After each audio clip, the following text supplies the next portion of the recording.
হাসান বসরি রাহমাতুল্লাহ আলাইহি বলতেছেন, আল্লামা ইমাম সাকাবি লেখেন, হাসান বসরির কাছে মহিলাটা আসছে। সন্ধ্যার সময় এসে বলল, হুজুর আমি একটা বিপদ নিয়ে আসছি। বলে কি বিপদ বলেন? বলে আমার মেয়েটা মারা গেছে, সকালবেলা জোহরের পরে তার জানাজা দাফন কাফন হয়েছে, কবরস্থ করে আমি আপনার কাছে আসছি। দয়া করে আপনি বলে দেন আমার মেয়েটা জান্নাতি নাকি জাহান্নামী। আমি জানতে চাই মেয়েটা জান্নাতি নাকি জাহান্নামী, দয়া করে বলে দেন। হাসান বসরি বলতেছে, মারে তোমার মেয়েটা জান্নাতি জাহান্নামী আমি কি করে বলবো রে মা? বলতেছে, হুজুর আমার মেয়েটাকে আমি বড্ড ভালোবাসি, আদর করি, আপনি দয়া করে বলে দেন কি করে আমি জানতে পারবো আমার মেয়েটাকে আমি জান্নাতি নাকি জাহান্নামী দেখব। হাসান বসরি বললেন, মা তাহলে তুমি বাড়ি চলে যাও, বাড়ি যাওয়ার পরে তুমি এশার নামাজ পড়বা, এশার নামাজ পড়ে 4 রাকাত অতিরিক্ত নফল নামাজ পড়বা, সূরা ফাতিহার সাথে প্রত্যেক রাকাতে সূরা তাকাসুর পড়বা। আল্লাহাকুমুত তাকাসুরু হাত্তা যুরতুমুল মাকাবির কাল্লা সাওফা তা'লামুনা সুম্মা কাল্লা সাওফা তা'লামুন কাল্লা লাউ তা'লামুনা ইলমাল ইয়াকিন لترون الجحيم ثم لترونها عين اليقين ثم لتسألن يومئذ عن النعيم।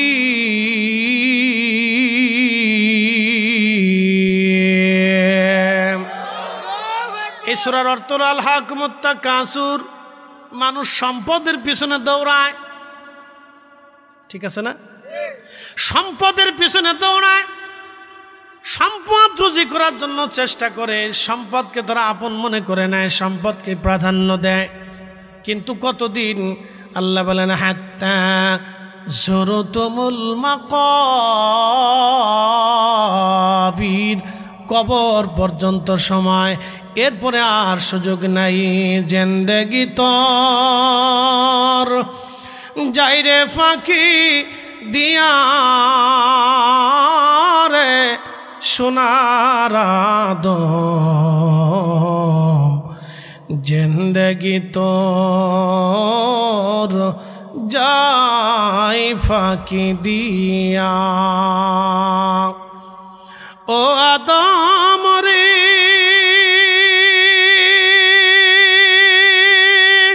পাক ধরিয়া গেছে দাড়ি, দন্ত মাসে গোটা চারি, সমন জারি গিয়াছে করিয়া রে সোনার আদম, জিন্দেগি তোর যাই ফাঁকি দিয়া। রব্বুল আলামিন কুরআনুল কারীমের ভিতরে আল্লাহ বললেন, কাল্লা সাওফা তা'লামুন, অচিরেই মানুষ জানতে পারবে। সুম্মা কাল্লা সাওফা তা'লামুন, অথবা অচিরেই মানুষ জানতে পারবে। কাল্লা লাউ তা'লামুনা ইলমাল ইয়াকিন, অচিরেই তারা 2 চোখ দিয়ে দেখতে পারবে, বুঝতে পারবে। অচিরেই তারা জাহান্নাম দেখবে, তারা শাস্তি দেখবে, আমি আল্লাহর জগৎ তারা দেখবে। অর্থাৎ তাদের মৃত্যুর সময় যে কোনো সময় ঘনিয়ে যাবে। এই সূরা তাকাসুর পড়ে, এ মহিলা তুমি রাত্রিবেলা এশার নামাজের পরে 4 রাকাত নামাজ পড়ে, 4 রাকাত নামাজ তুমি পড়বা। 4 রাকাত নামাজ পড়ে এই 4 রাকাতে সূরা ফাতিহার সাথে সূরা তাকাসুর পড়বা। তাকাসুর পড়িয়া তারপরে তুমি দুরূদ শরীফ পড়বা, তাসবিহ খানা হাতে নিয়ে দুরূদ শরীফ পড়বা। দুরূদ শরীফ পড়ে পড়ে পড়ে পড়ে আল্লাহর দরবারে দোয়া করবা। আল্লাহর দরবারে দোয়া করার পরে রব্বুল আলামিন তোমাকে বলে দিবে তোমার মেয়েটা জান্নাতি নাকি জাহান্নামী। 4 রাকাত নামাজ পড়ে দুরূদ শরীফ পড়তে থাকবা, তো পড়তে পড়তে যখন ঘুমাবা তখন আল্লাহ তোমার স্বপ্নে দেখাই দিবে তোমার মেয়েটা জান্নাতে নাকি জাহান্নামে। একসাথে বলেন সুবহানাল্লাহ। কোন সূরা? তাকাসুর। ফাতিহার পরে সূরা তাকাসুর 4 রাকাতে পড়তে হবে। সূরা ফাতিহার পরে সূরা তাকাসুর 4 রাকাতেই পড়তে হবে। সূরা ফাতিহার পরে সূরা তাকাসুর 4 রাকাতে পড়তে হবে। এরপরে তসবিহ হাতে নিয়ে দুরুদ পড়া লাগবে, দুরুদ শরীফ। এবার বুঝে নেন দুরুদের পাওয়ার কত। একবার জোরে বলা যাবে কি মারহাবা। নবীর দরদ পর দিলে দিলে তোমরা, নবীর দরদ পর দিলে দিলে হৃদয় খুলে, নবীর দরদ পর দিলে দিলে তোমরা, নবীর দরদ পর দিলে দিলে হৃদয় খুলে, নবীর দরদ পর দিলে দিলে। গর্বে রাসূল দিওয়ানা টের পাইলেন না, মায়া মেনা খবর দিল জিবরাইল আমিনে, হায় হায় খবর দিল জিবরাইল আমিনে, রাইখো মনে, নবীর দরদ পর দিলে দিলে তোমরা, নবীর দরদ পর দিলে দিলে হৃদয় খুলে, নবীর দরদ পর। আল্লাহর ওলি হযরতে হাসান বসরি রাহমাতুল্লাহ আলাইহির কথা শুনে মহিলা চলে গেলেন বাড়ি। রাত্রিবেলা এশার নামাজ পড়ে 4 রাকাত নফল নামাজ পড়লেন সূরা ফাতিহার সাথে তাকাসুর দিয়ে।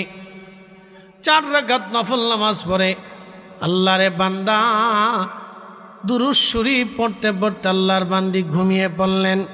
স্বপ্নের ভিতরে দেখতেছে আমার রব, আমার আল্লাহ ওই মেয়েটাকে জাহান্নামের ভিতরে দেখায়।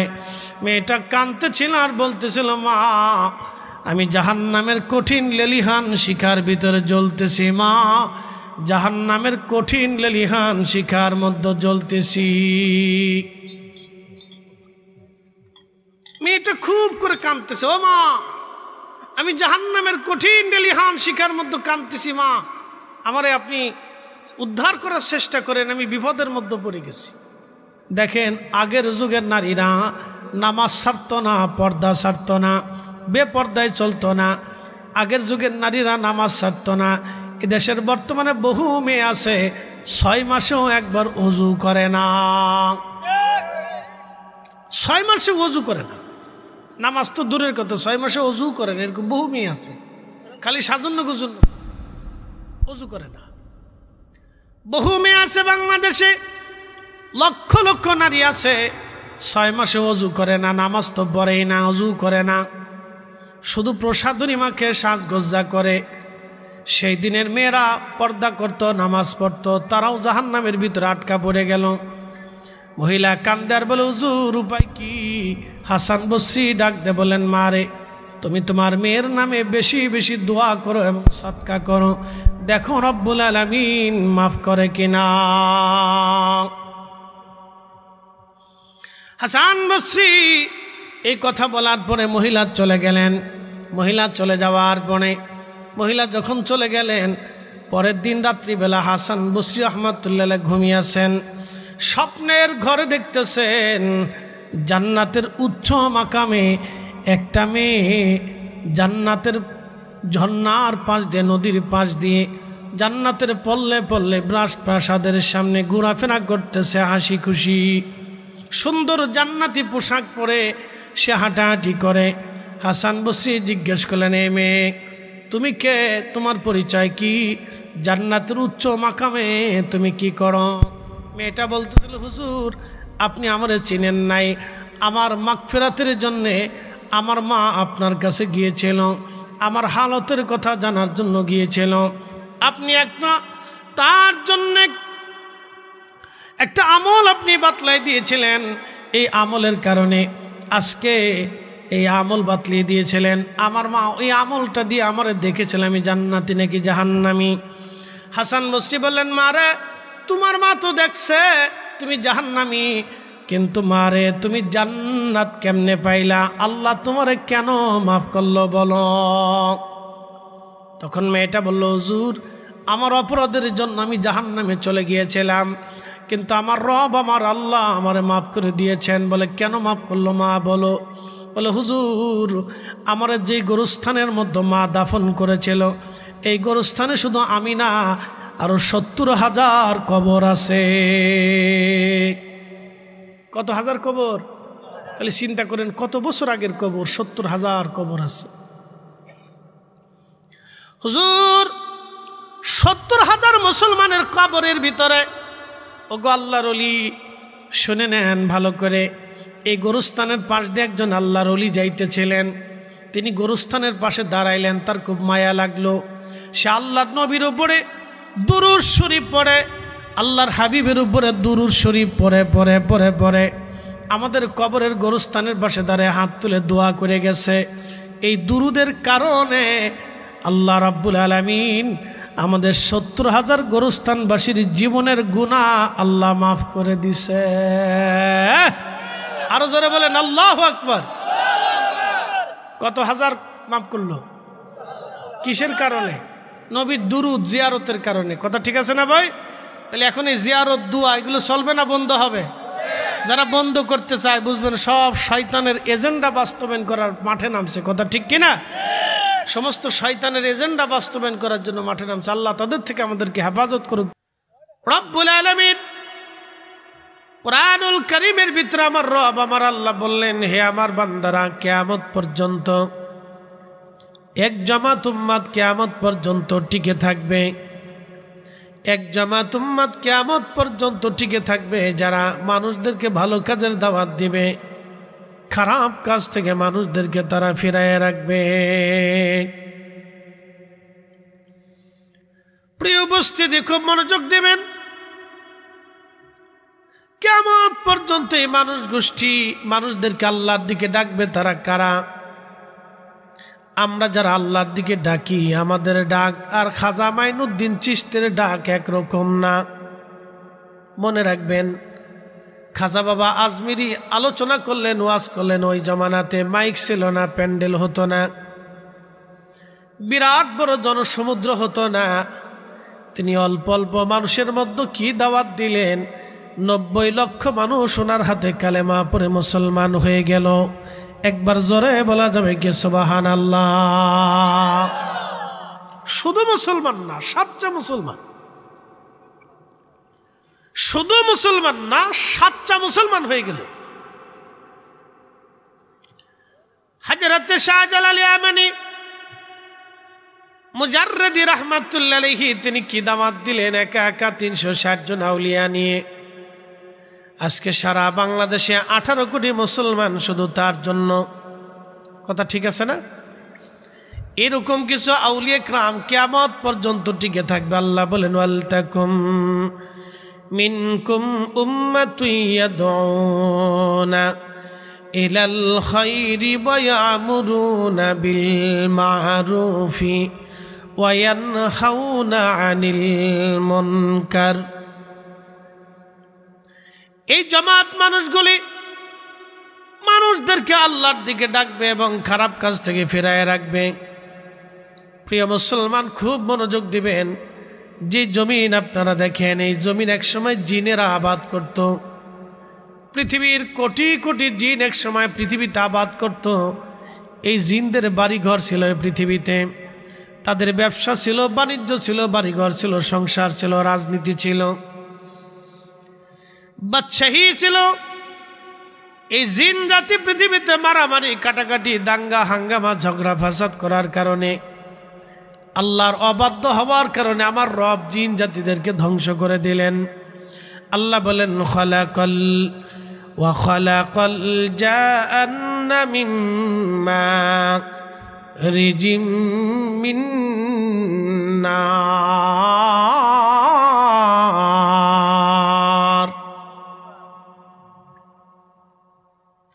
রব্বুল আলামিন বললেন, আমি জিন জাতিকে সৃষ্টি করেছি আগুনের শিখা থেকে। আপনারা যখন আগুন জ্বালাবেন দেখবেন হলুদ কোয়ালিটির একটা সবুজ আগুন আগে জ্বলে, হলুদের পরে সবুজ সবুজ দেখা যায়, এই সবুজের পরে দেখবেন ধোঁয়া দেখা যায়। এই ধোঁয়ার কুণ্ডলী থেকে আমার রব আমার আল্লাহ জিনদেরকে সৃষ্টি করলেন, যার কারণে জিন সহসা দেখা যায় না। এই জন্য জিন সহসা পৃথিবীতে আপনি দেখবেন না, কিন্তু তার আকৃতি ধরতে পারে। কেন জিন সৃষ্টি করলেন আর মানুষ কেন সৃষ্টি করলেন? আল্লাহ বলেন, ওয়ামা খালাকুতুল জিন্না ওয়াল ইনসা ইল্লা লিয়াবুদুন।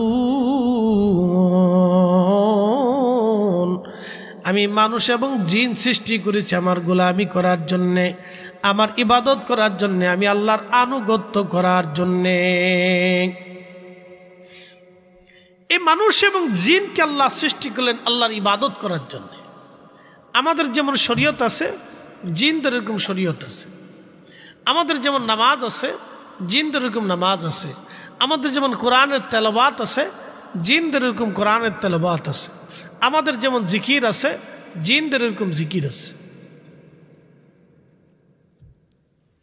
রব্বুল আলামিন আমাদেরকে এইভাবে আমার রব আমার আল্লাহ জিন এবং মানব জাতিকে আল্লাহ শিক্ষা দিচ্ছেন। দুইটা জাতি আল্লাহ পৃথিবীতে প্রেরণ করেছেন শুধুমাত্র আল্লাহর ইবাদতের জন্য, ভিন্ন কোনো কারণ নাই। শুধু আল্লাহর গোলামি করার জন্য আল্লাহ দুইটা জাতি পৃথিবীতে পাঠিয়েছেন। প্রিয় উপস্থিতি, খুব মনোযোগ দেবেন। রব্বুল আলামিন এই জিন জাতি পৃথিবীতে পাঠাইলেন, কোটি কোটি জিন পৃথিবীতে আসলো, সারা পৃথিবী তারা ছড়িয়ে গেল। সারা পৃথিবী ভরে জিন জাতি সারা দুনিয়াতে তারা আল্লাহর অবাধ্য হলো, আল্লাহর সাথে দুশ্মনী তারা শুরু করলো। একটা পর্যায়ে এত পরিমাণে দুশ্মনী আল্লাহর সাথে তারা শুরু করলো, সারা পৃথিবীতে জিন জাতির মধ্যে আল্লাহকে আল্লাহ ডাকার মতো আর কোনো জিন অবশিষ্ট রইল না। আল্লাহকে আল্লাহ ডাকবে এমন কোনো জিন নেই। তখন রব্বুল আলামিন ফেরেশতা জিব্রাইলকে হুকুম দিলেন, জিব্রাইল জিন জাতি ধ্বংস করো। দেখেন আমেরিকাতে আগুন লাগছে, আজকে 1 সপ্তাহ হলো তারা আগুন নিভাইতে পারে না। আচ্ছা বলেন তো আগুন জ্বালাইছে কে? আল্লাহ জ্বালাইছে না? তো আমেরিকার মতো একটা বড় সুপ্রিম পাওয়ার বিমান থেকে কত ওষুধ ফেলাচ্ছে, কত পানি ফেলাচ্ছে, কত চেষ্টা তারা করতেছে, কিন্তু আগুন নিয়ন্ত্রণ রাখতে পারতেছে না। সারা পৃথিবীতে জিনের আল্লাহর অবাধ্য হল। মানুষ যখন আল্লাহর অবাধ্য হবে তখন আল্লাহ এরকম শাস্তি দিবে পৃথিবীতে। এই কোরআন যে আমার সামনে যে ছোট্ট কোরআনের কপিটা দেখতেছেন, এই কোরআন আল্লাহ সূরা রুমের ভিতরে লিখছেন, দহারাল ফাসাদু ফিল বাররি ওয়াল বাহরি বিমা কাসাবাত আইদিন নাস।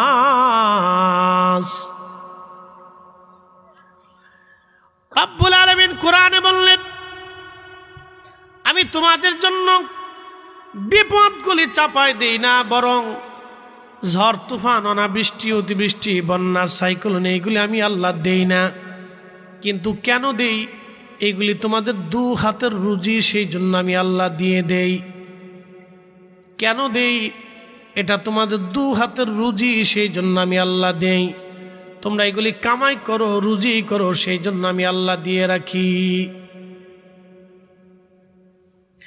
2 হাতের রুজি কামাই, এই কামাই রুজিগুলি আমি আল্লাহ, তোমরা করো, অন্যায় করো, অপরাধ করো, সেই জন্য আমি আল্লাহ তোমাদের উপরে বিপদগুলি চাপায় দেই, মুসিবত চাপায় দেই।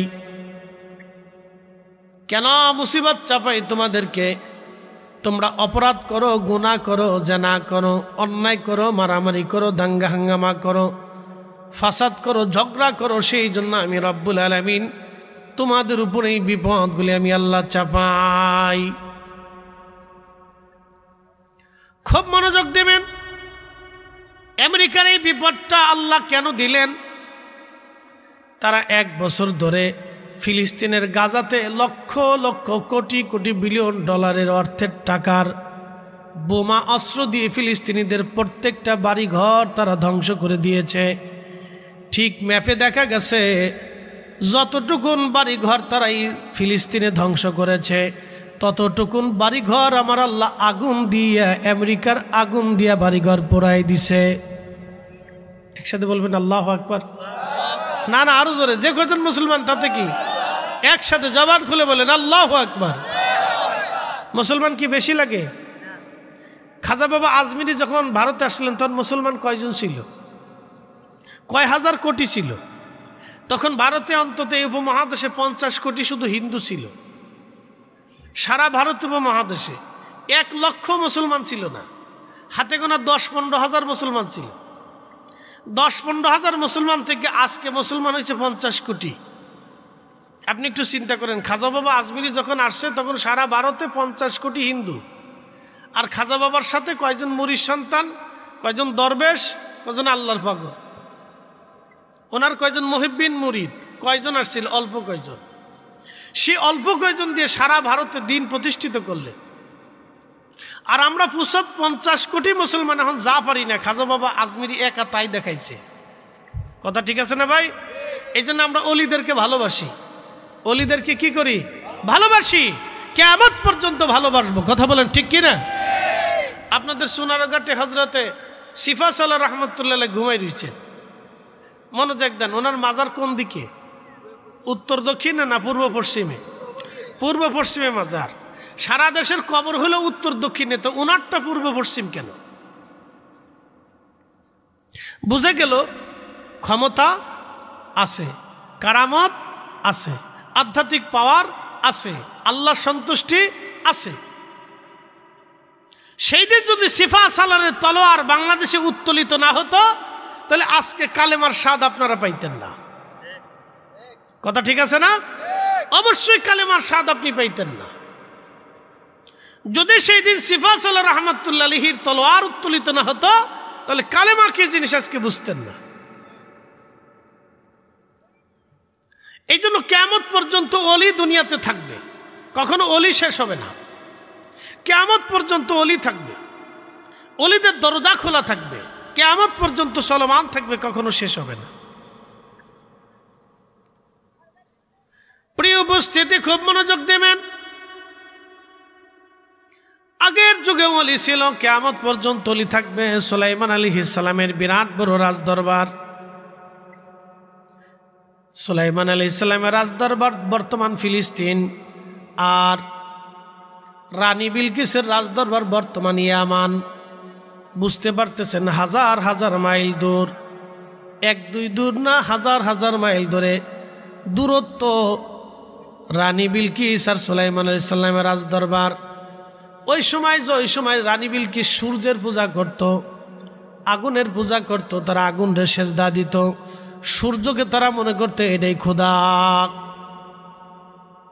মানুষ কতটা ভ্রান্ত ছিল দেখেন, সূর্যকে মনে করত এটাই খোদা। আপনি লক্ষ্য করেন, যারা সূর্যের পূজা করে তারা বলে সূর্য খোদা। আচ্ছা বলেন, এখন রাত বাজে 8:20, এখন কি সূর্যের আলো আছে বাংলাদেশে? বাংলাদেশের কোনো স্থানে আছে? তাহলে সূর্য কোথায় গেল? ডুবে গেছে, অস্তমিত হয়েছে। তাহলে সূর্য বাংলার আকাশ থেকে অস্ত গেল, এর অর্থ হচ্ছে সূর্য খোদা হতে পারে না। আবার সকালবেলা সূর্য উদয় হবে, এর অর্থ হলো সূর্য খোদা হতে পারে না। কারণ সূর্যের পরেই অন্ধকার আসে, অন্ধকারের পরে আবার সূর্য আসে, দিনের পরে রাত আসে, রাতের পরে দিন আসে। যেহেতু দিনের পরে রাত আসে, রাতের পরে দিন আসে, অতএব এই রাত এবং দিন কখনো খোদা হতে পারে না, এটা অস্তমিত যায়। তো রানী বিলকিস সূর্যের পূজা করত। পৃথিবীতে পূজা অর্চনা কেমনে শুরু হইল? আমি একটা ঘটনা আপনাদেরকে শোনাই। হাজরাতে মুসা নবী 40 দিনের জন্য আল্লাহ বলেন, মুসা তুমি তুর পাহাড়ে আসো 40 দিনের নিয়ত করে আমার সাথে কথা বলার জন্য। মুসা আলাইহিস সালাম 40 দিনের নিয়ত করে তুর পাহাড়ে রওনা দিলেন। তুর পাহাড়ে চলে গেলেন, কিন্তু বনি ইসরায়েলের দায়িত্ব মুসা আলাইহিস সালাম হযরত হারুন আলাইহিস সালামের কাছে দিয়ে গেলেন। ও হারুন, তুমি আমার বনি ইসরায়েলকে দেখে শুনে রাখবে যেন তারা পাপ না করে, অন্যায় না করে। হযরতে মুসা কালিমুল্লাহ এই কথা বলে তিনি তুর পাহাড়ে চলে গেলেন আল্লাহর সাথে কালাম করার জন্য, দিদার করার জন্যে। মুসা কালিমুল্লাহ যখন চলে গেলেন, তখন এই বনি ইসরায়েলের ভিতরে একজন জাদুকর ছিল, জাদুকরের নাম ছিল সামিরি। খুব মনোযোগ দেন, সামিরি জাদুকর।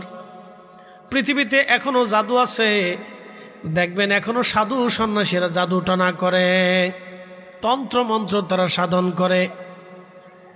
আর মনোযোগ দিয়ে দেবেন, শুনবেন, তন্ত্র মন্ত্র দিয়ে জিন হাসিল করা যায়, শয়তানকে খুশি করা যায়, কিন্তু আমার আল্লাহ খুশি করা যায় না, আল্লাহ রাজি করা যায় না।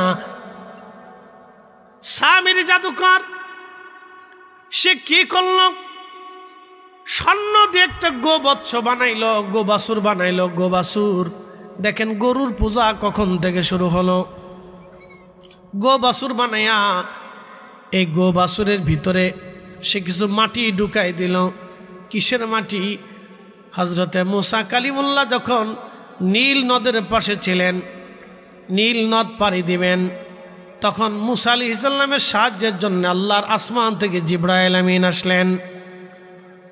জিবরাইল আমিন এসে আসমান থেকে জিবরাইল যখন ঘোড়ার পিঠে করে জিবরাইল নামলেন, যেই সময় নীল নদ রাস্তা হয়ে গেল নীল নদের ভিতরে দিয়ে, মুসা কালিমুল্লাহ নীল নদের ভিতরে দিয়ে নামবেন, রাস্তা হয়ে গেল। রাস্তা হয়ে যাওয়ার পরে মুসা আলাইহিস সালামকে সাহায্য করার জন্য জিবরাইল আসলেন। সামিরি দেখছে আসমান থেকে জিবরাইল নামলো, যে ঘোড়ার পিঠে চড়ে জিবরাইল নেমেছিল, ওই ঘোড়ার পা যেখানে বসেছিল সামিরি ওই পায়ের ওইখান থেকে মাটি নিয়েছিল। মাটিগুলি সে সংরক্ষণ করে রেখে দিয়েছিল। তারপরে সে কি করলো? ওই যে স্বর্ণ দিয়ে একটা গোবাসুর বানাইয়া, এই গোবাসুরটা বানানোর পরে এই গোবাসুরের ভিতরে সে মাটিগুলি ঢুকাই দিল। যখন মাটি ঢুকাই দিয়েছে, তখন মাটিটা ঢুকানোর পরে ওই গোবাসুরটা, স্বর্ণের নির্মিত গোবাসুরটা হাম্বা হাম্বা করা শুরু করছে। যখন হাম্বা হাম্বা শুরু করল, সামিরি ডাক দিয়ে বলতেছে, হে বনি ইসরাইল, তোমরা শোনো, মুসার খোদা আর তুর পাহাড়ে নাই, মুসার খোদা এই বাসুরের ভিতরে চলে আইছে। একসাথে বলেন নাউজুবিল্লাহ। গো পূজা কেমনে শুরু হইলো দেখেন। মুসার খোদা আর মুসার সাথে নাই, মুসার খোদা এখন এই গো বাসুরের ভিতরে চলে, গো বাসুরের ভিতরে খোদা চলে আইছে। যখন এই কথা বলছে, বলার পরে 70,000, কত হাজার? 70,000 বনি ইসরায়েলের মানুষ সেজদার মধ্যে পড়ে গেছে গোবাসুরের সামনে, যে খোদা চলে আইছে। এই আমার দিকে তাকান, আমাদের চোখের আলো কে দিছে? না, একসাথে বলেন। পৃথিবীর সমস্ত জাদু টনা, আমার দিকে তাকান, পৃথিবীর সমস্ত জাদু টনা, তন্ত্রমন্ত্র, জ্ঞান বিজ্ঞান, মেধা গবেষণা এক জায়গা করলেও কি আল্লাহর দেওয়া বানানো একটা চোখের মতো চোখ বানাইতে পারবে? হ্যাঁ? তাহলে আমরা সেজদা কাকে দেব? আল্লাহকে দিব।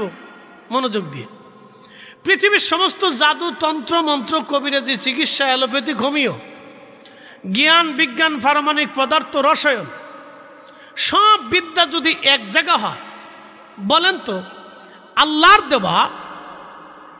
আল্লাহর দেওয়া একটা জিব্বার মতো কি তারা জিব্বা বানাই দিতে পারবে? পারবে না। তাহলে সেজদা কার হবে? একসাথে বলেন, কার? আল্লাহর। কোনো সন্দেহ নাই, সেজদা হবে আল্লাহর।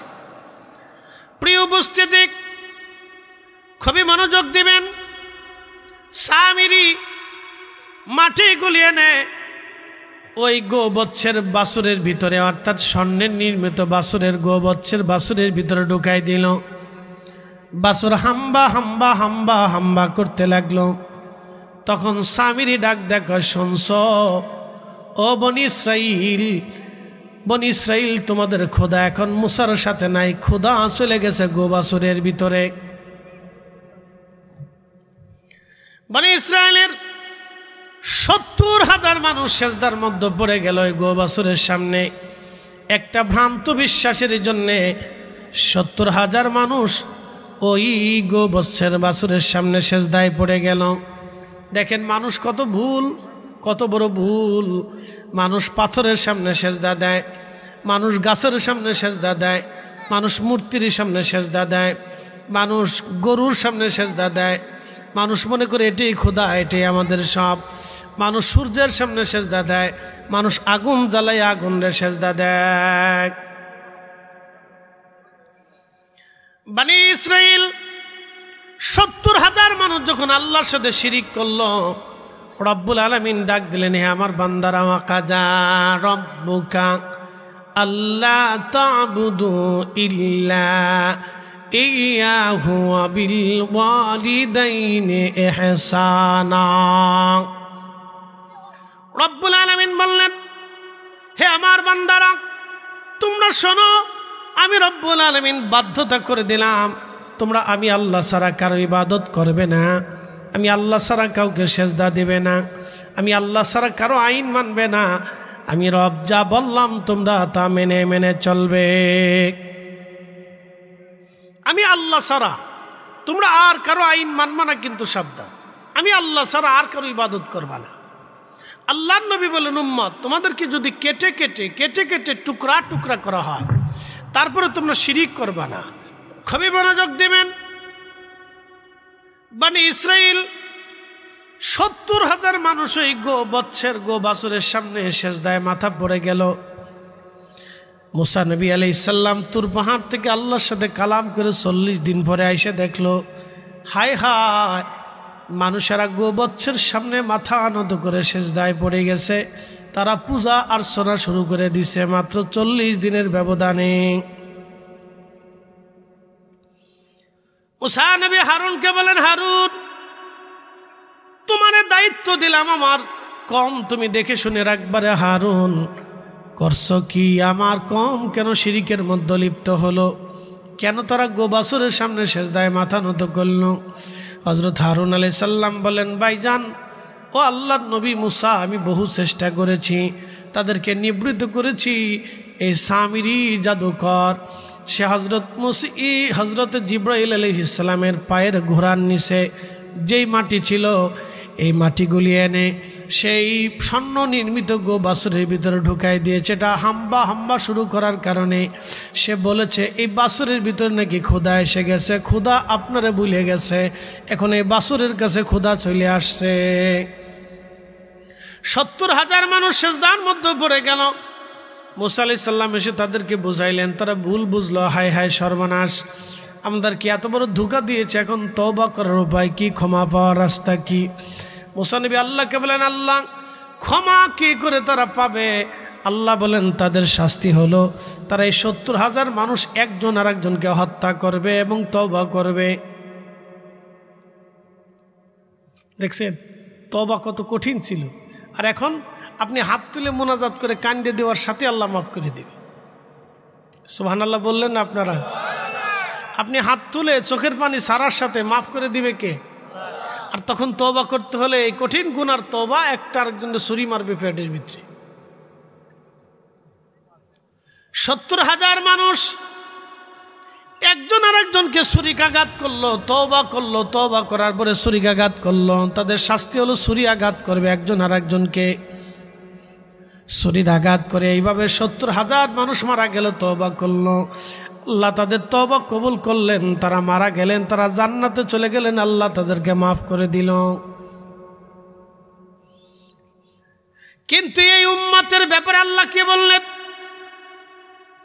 এই কোরআনে রব্বুল আলামিন বললেন, কুল ইয়া ইবাদিয়াল্লাযীনা আসরাফু আলা আনফুসিহিম লা তাকনাতু মির রাহমাতিল্লাহ।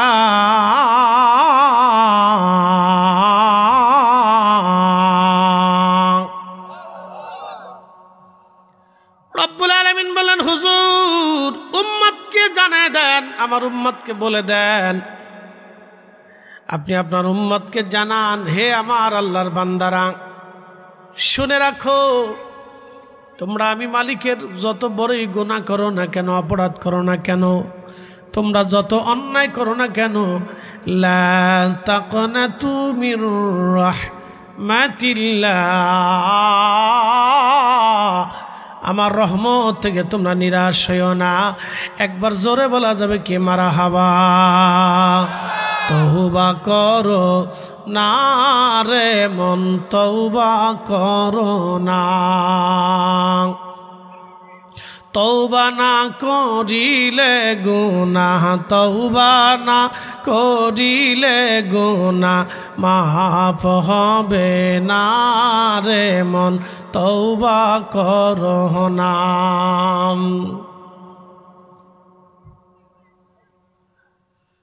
নসুহা তওবা করিল, জঙ্গলেতে চলে গেল, আল্লাহর পিয়ারা হইল, আল্লাহর পিয়ারা হইল, ভেবে দেখো না রে মন, তওবা করো না রে মন, তওবা করো না। তওবা না করিলে গুনাহ, তওবা না করিলে গুনাহ মাফ হবে না রে মন, তওবা করো না।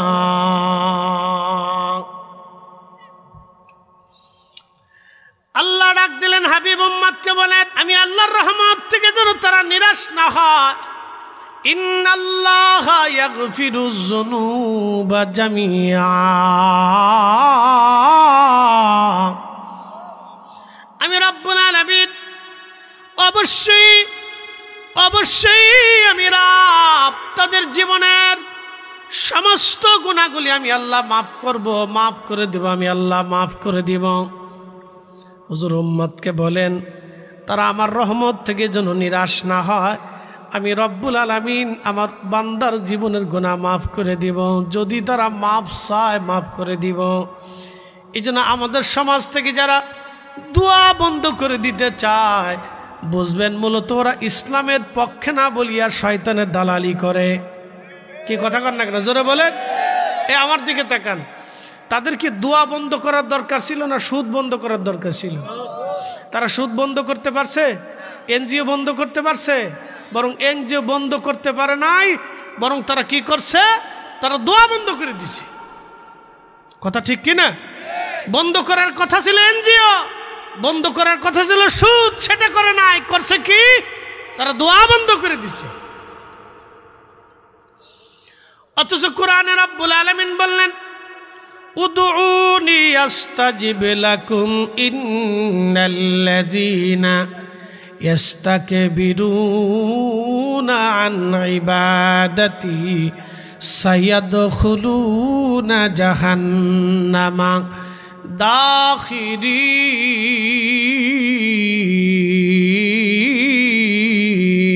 দাখিরিন।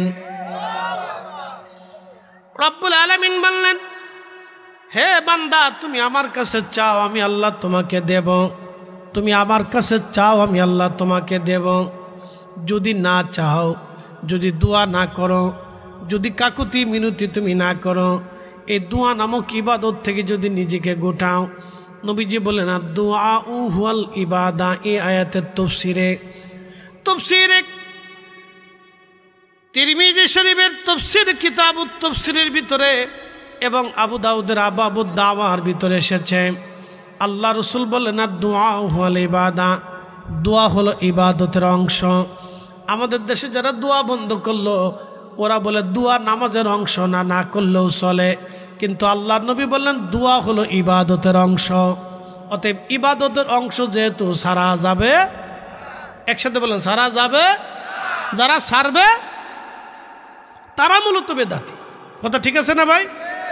ওরা কয় কি, ওরা বলে যে দোয়া নামাজের অংশ না, আপনি নামাজের অংশ না যেহেতু, অতএব এটা ছেড়ে দিলেও চলে, না করলেও চলে। চিন্তা করেন কত বড় দুষ্ট। দেখেন শয়তানের যুক্তি সুন্দর কিন্তু গলদ আছে। তারা বলে দোয়া নামাজের অংশ না, এটা না করলেও চলে, কিন্তু আল্লাহ রাসূল বলেন দোয়া ইবাদতের অংশ, তোমরা ছাইরো না। আর আল্লাহ নিজেও বলে দিলেন তোমরাও ছাইরো না, তোমরাই দোয়া করো। যারা বলে দোয়া নামাজের অংশ না, আল্লাহর নবী বলেন দোয়া ইবাদতের অংশ। আর আল্লাহ বলে দিলেন উদুনি আস্তাজিব লাকুম, তোমরা আমার কাছে চাও, আমি আল্লাহ তোমাদেরকে দেব। দেখেন, আপনি যদি মার কাছে সকালে 10 টাকা চান, মা দেবে, দুপুরে চাইলেও দেবে, রাতে চাইলেও হয়তো দেবে, তারপরের দিন চাইলেও হয়তো দেবে, তারপরের দিন চাইলেও হয়তো দেবে, কিন্তু চতুর্থ দিন মা আর দেবে না, ধমক দেবে। কথা ঠিক আছে না? কলিজার টুকরা সন্তান যদি ঘন ঘন আপনার কাছে কিছু চায়, আপনি বেজার হয়ে যাবেন, কিন্তু একজন বেজার হয় না। নবী বলেন উম্মতরে মানলাম ইয়াসালিল্লাহ ফারগাব ইলাইহি, তুমি এমন একজন রবের গোলাম, তুমি একজন মালিকের গোলাম, আল্লাহ তোমারে গোলাম বানাইছে, তুমি যত চাবা তত আল্লাহ খুশি হয়, যত না চাবা তত আল্লাহ বেজার হয়ে যায়। তুমি যত চাবা তত আল্লাহ খুশি, যত চাবা না তত বেজার। মানলাম ইয়াসালিল্লাহ ফারগাব ইলাইহি, যে আল্লাহর কাছে চাই না আল্লাহ তার উপরে বেজার হয়। যত বেশি চাবেন তত বেশি পাবেন, যত বেশি চাবেন তত বেশি পাবেন, যত বেশি চাবেন তত বেশি পাবেন। যারা এই দোয়া বন্ধ করতেছে মূলত তারা শয়তানের দালালি করতেছে। যারা বলেন ঠিক কিনা, হাত উঁচা করে বলেন ঠিক কিনা। তাদের সাথে আমাদের সুন্নিদের কোনো সম্পর্ক। সহিহ বুখারীতে আসছে, এক পতিতা নারী, পতিতা নারী তো বুঝছেন, যে নারী টাকার বিনিময়ে দেহ ব্যবসা করে। আপনাদেরকে যদি বলি বাবাজি, একটা মেয়ে আছে খুব পরমা সুন্দরী, চমৎকার সুন্দর, সে ব্যবহারও সুন্দর, এই কথাবার্তাও সুন্দর, লেখাপড়াও সুন্দর, চেহারাও সুন্দর, বংশও সুন্দর, বলে মেয়ে কি করে? বলে মেয়ে টাকার বিনিময়ে দেহ ব্যবসা করে। কোনো বাবা কি তার ছেলের জন্য এই মেয়ে ঘরে বিয়ে করাতে আনবে? কেউ আনবে না, কেউ আনবে না। যেই বেটা মদ খায়, পতিতার ব্যবসা করে, সেও কবে না আমার ছেলের জন্য আমি এই মেয়ে আনবো না। যে বেটা নিজে পতিতার ব্যবসা করে সেও আনবে না। তাহলে পতিতা নারীরা সমাজের নিকৃষ্ট লোক, এটা আমরা ধরে নেই, কিন্তু এই সমাজ তাদেরকে পতিতা বানাইছে, এটা কিন্তু মানতে হবে। এই রাষ্ট্র তাদেরকে পতিতা বানাইছে। বলে হুজুর কারণ? রাষ্ট্র যদি ইচ্ছা করতো আমরা পতিতা নিবৃত্ত করে তাদের কর্মসংস্থান করে তাদের একটা সুন্দর জীবনের ব্যবস্থা করে দেব, রাষ্ট্র পারত, কিন্তু রাষ্ট্র করে না। এই সমাজ যদি ইচ্ছা করতো যে আমরা পতিতা হতে দেব না, এই ছোট ছোট বাচ্চা যেগুলি মেয়েরা অপহরণ হয়, এই মেয়েদেরকে তারা এইগুলি ব্যবহার করে। কোনো মেয়েরা টাকার জন্যে এই কুপথে অপথে তারা চলে যায়, কোনো মেয়েরা বাড়ি থেকে বিচ্ছিন্ন হয়ে যাইয়া এই সমস্ত খারাপ মানুষের নজরে পড়িয়া বাধ্য হইয়া তারা পতিতার বৃত্তির কারণ করে। আল্লাহ তাদেরকে হেফাজত করুক। এই সমাজ তাদেরকে পতিতা বানাইছে। এই রাষ্ট্র ইচ্ছা করলে পতিতা বৃত্তি বন্ধ করে দিতে পারে, কিন্তু রাষ্ট্র করবে না। প্রিয় উপস্থিতি, মনোযোগ দিবেন। পতিতা নারী কাস্টমারের জন্য রাস্তার পাশে দাঁড়ানো। আরবের অবস্থা তো জানেন, প্রচণ্ড গরম পড়লে এতটাই শুষ্ক আবহাওয়া, গরম শুধু গরম না, আবহাওয়াটা এত শুষ্ক, আপনার নাক দিয়ে জবান দিয়ে যখন আবহাওয়া আপনি শুষ্কটা টানবেন, নিঃশ্বাস যখন নিবেন, তখন এই নিঃশ্বাসের সাথে সাথে আপনার কলিজা পর্যন্ত শুকায় যাবে, জিহ্বা শুকায় যাবে, জিহ্বা শুকায় যাবে। আমি আগে বুঝতাম না, আমি এবছর হজে যাওয়ার পরে বুঝছি, বাপরে বাপ কি কঠিন রুক্ষ আবহাওয়া। আরাফা থেকে যখন হাইটে মুজদালিফায় আসলাম তখন বুঝছি জালাকারে কয়। একটার পর একটা পানি পান করছি, তারপর কলিজা শুকাই যায়। মুজদালিফা থেকে মিনা প্রান্তরে হাইটিয়া জমারাতে আসছি, এই হাঁটা শুরু হইল, 30 কিলোমিটার হাঁটছি। আরাফা থেকে মুজদালিফা, মুজদালিফা থেকে মিনা হয়ে জমারাত, শয়তানরে পাথর মেরে হাঁটতে হাঁটতে হেরেমে আসছি। হেরেমে আইসে তাওয়াফ করছি, তাওয়াফ করার পরে সাই করছি, সাই করিয়া হোটেলে আসার আগে হাগে হালাল হয়েছি, মাথার চুল ফেলাইছি, চুল ফেলাইয়া হালাল হইয়া তারপরে আইসে হোটেলে ঢুকছি, এহরামের কাপড় ছাড়ছি। খুব মনোযোগ দিবেন। হাজিরিন, এই সময় পর্যন্ত কত লিটার পানি আমার পেটের মধ্যে গেছে আমি জানি না। একটার পর একটা খাইছি, একটার পর একটা খাইছি, তাও গরম পানি না, ঠান্ডা পানি একটার পর একটা খাইছি। প্রচুর ঠান্ডা পানি খাওয়ার কারণে আমার একেবারে পরিপূর্ণ ঠান্ডা লেগে গেল, দম ছাড়তে পারিনি, এত কঠিন অবস্থা। বন্ধু মনোযোগ দিবেন, সেই দিন বুঝেছি আরবের শুষ্ক আবহাওয়া কত মারাত্মক। কুকুর পানির তৃষ্ণায় হাঁপাইতেছে, জিহ্বা বের করে হাঁপায় হাঁপায় যাচ্ছে। পানির জন্য কুকুরটা পাগল পারা হয়ে গেছে। পতিতা নারীর মনে মায়া লাগলো, আরে একটা আল্লাহ সৃষ্টি কুকুর আজকে পানির তৃষ্ণায় মারা যাবে, তা হতে পারে না। এই পতিতা নারী তার পায়ের মোজা খুলল, মোজাটা চামড়া দিয়ে বানানো ছিল। পায়ের মোজা খুলিয়া রশি বেঁধে কুয়ার ভিতরে নামাইয়া কুয়ার ভিতর থেকে পানি উঠাইয়া এই পতিতা নারী কুত্তারে পানি পান করাইল। কুকুরকে পানি পান করানোর কারণে আমার আল্লাহ পাক খুশি হইয়া নবী বললেন, সহিহ বুখারীর কিতাবুল আম্বিয়াতে আল্লাহর নবী বললেন, আমার রব ওই পতিতা নারী সারা জীবনের জেনার গুণ আল্লাহ মাফ করে দিলেন। একবার জোরে বলা যাবে কে মারহাবা। দয়াকার, মাফ করে কে? তা আমরা মুনাজাতে মাফ চাইলে মাফ করবে কে?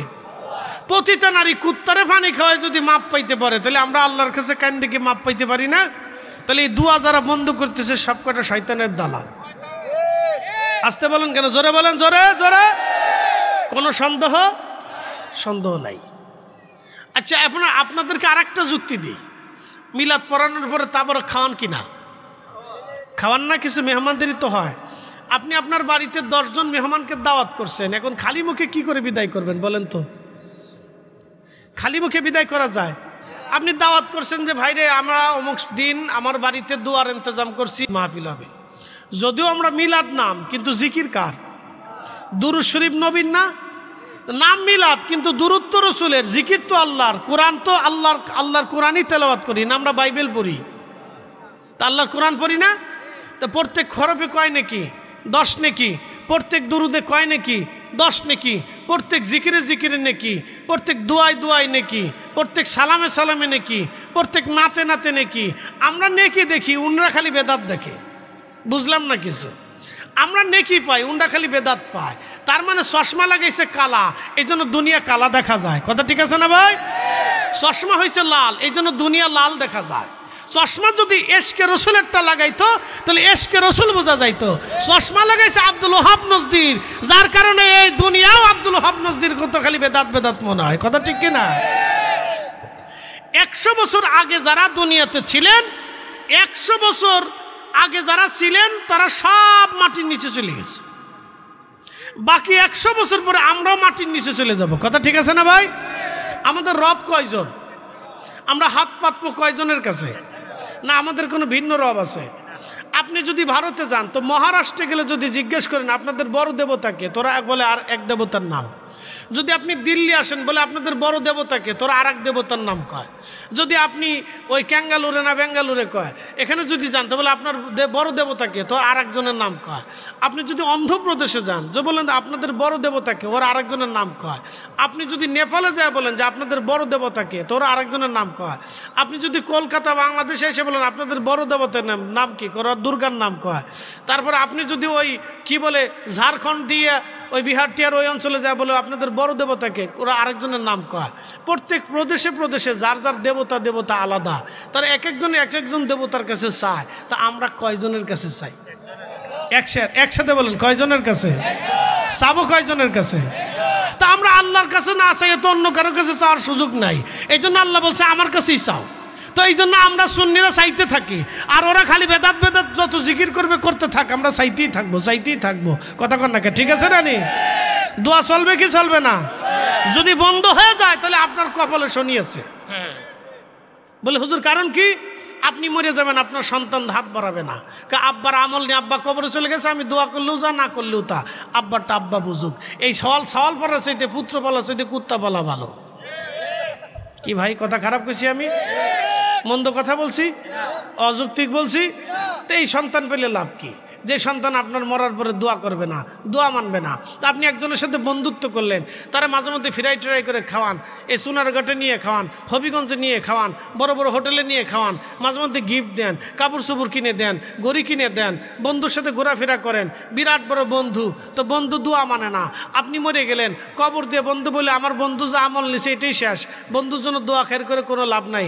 আমি সাল্লাম বন্ধু আসসালামু আলাইকুম। তাহলে এই বন্ধু খাওয়ানোর সাথে কুত্তা খাওয়ানো ভালো না? তাহলে এই বন্ধু খায় লাভ হলো কি? এর সাথে বন্ধুত্ব করে লাভ হলো কি? আপনি তার সাথে বন্ধুত্ব করতে হবে যে আপনার মরার পরে দোয়া করবে। কথা কান না, ঠিক কিনা?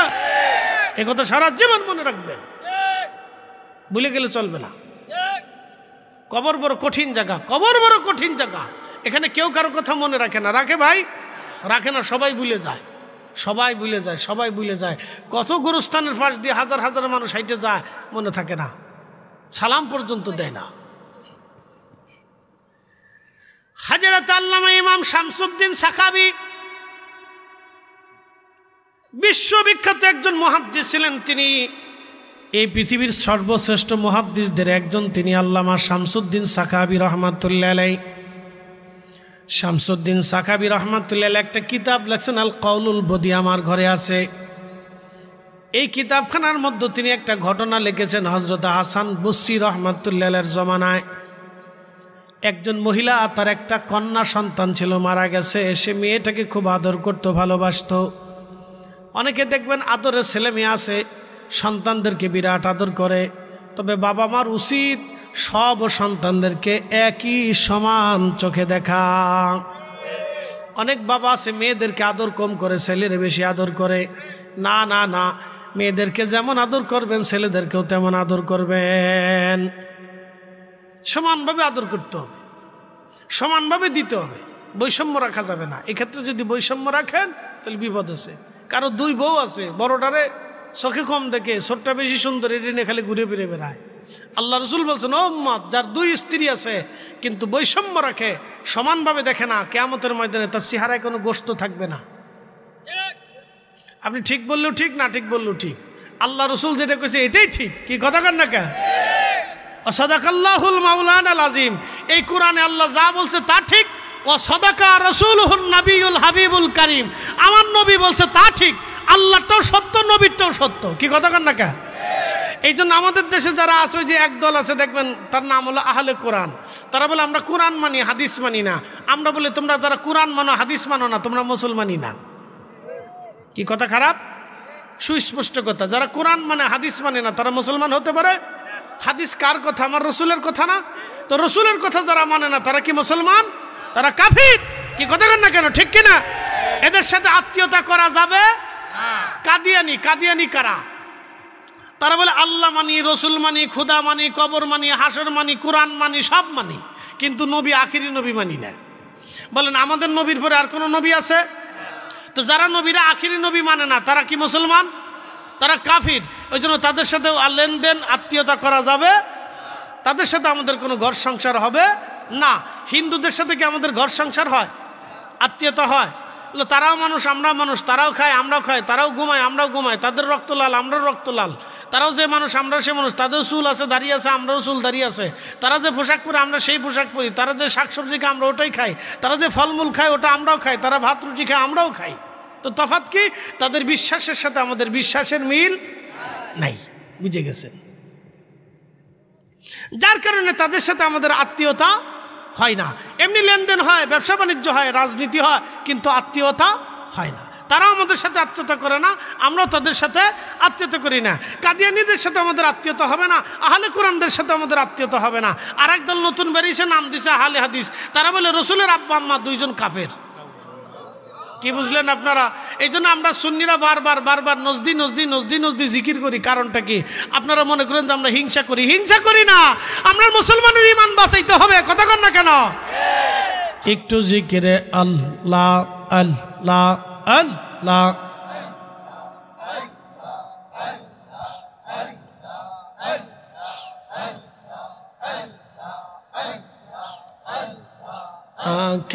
রাতে পার হবে তুই পলসি রাতের পুবল। আল্লাহ আল্লাহ। জবান খুলে রাত পার হবি তুই তুলসী রাতের পোয়াল আল্লাহ আল্লাহ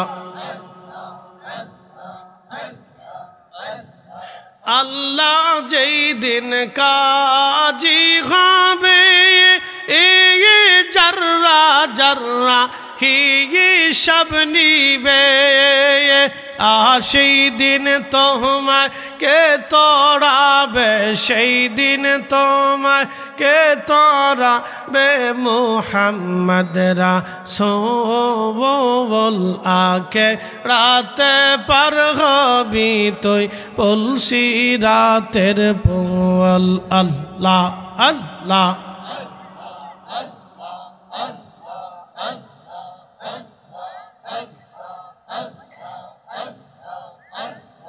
লা ইলাহা ইল্লাল্লাহ লা ইলাহা ইল্লাল্লাহ মুহাম্মদ রাসূল আখিরাত পার হবি তুই তুলসী রাতের পোয়াল আল্লাহ আল্লাহ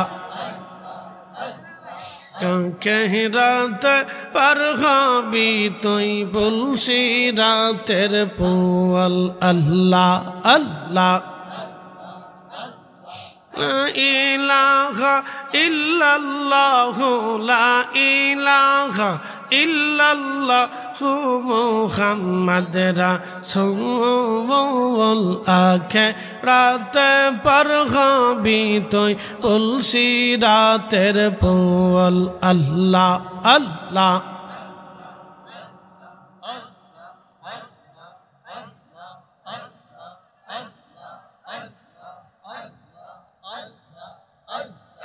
আল্লাহ যেই দিন কাহার হবে নফসি নফসি সবে বলবে সেই দিন তোমায় কে তোড়াবে সেই দিন তোমায় কে তোড়াবে মুহাম্মদ রাসূল আখিরাত পার হবি তুই তুলসী রাতের পোয়াল আল্লাহ আল্লাহ আল্লাহ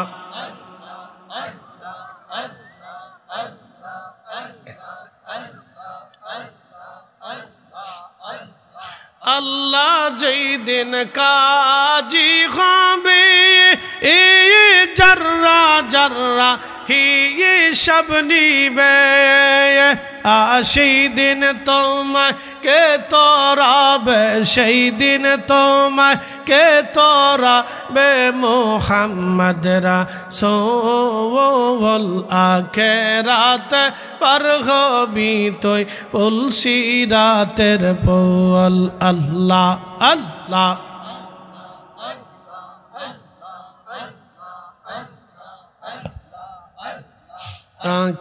রাত পার হবি তুই তুলসী রাতের পোয়াল আল্লাহ আল্লাহ আল্লাহ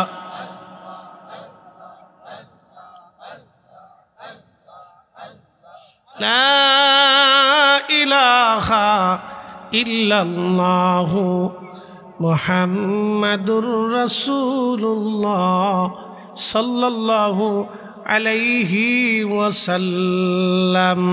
একবার জোরে বলা যাবে কি ইয়া রাসূলুল্লাহ।